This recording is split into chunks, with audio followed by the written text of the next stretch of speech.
ছেলে হওয়াটা না খুবই কঠিন। অনেক মেয়েরা বলে আমি যদি ছেলে হইতাম তাহলে কত না আমি আমার শান্তি পাইতাম।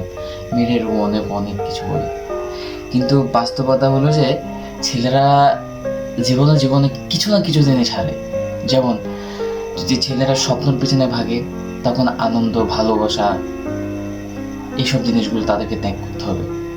আর যদি ভালোবাসা আর আনন্দের পিছনে ভাগে, তাহলে তার স্বপ্নকে ত্যাগ করতে হবে। এইসব দিন শেষে ছেলেদের কাছে কিছু না কিছু ত্যাগ করতেই হবে। ছেলেদেরকে কিছু না কিছু ত্যাগ করতেই হবে, ত্যাগের বিনিময়ে তিনি কিচ্ছু পাবে না। যেমন আমি 1 বছর একটা টার্গেট দিয়েছিলাম, সেই টার্গেটটা আমি শেষ করতে পারছি, কিন্তু এই 1 বছরের ভিতরে আমার অনেক কিছু ত্যাগ করতে হয়েছে। আমি প্রতিনিয়ত ফেসবুক চালাইতাম, আমার ফেসবুক চালানো বন্ধ করতে হয়েছে। আমি খেলাধুলো করতাম, সেই খেলাধুলো আমাকে বন্ধ করতে হয়েছে। আমি এমন আরও অনেক নানান জিনিসগুলো আছে যেগুলো আমার অনেক কিছু টার্গেট ফুল আপ করার জন্য আমাকে অনেক কিছু ত্যাগ করতে হয়েছে। এইসব জিনিসগুলো আমাকে অনেক কিছু ত্যাগ করতে হয়েছে। জাস্ট আজকে আমি এইসব জিনিসগুলো কেন বলতেছি জানেন? কারণ আপনি কিছু একটা চান, সেটার জন্য আপনাকে স্যাক্রিফাইস করতেই হবে।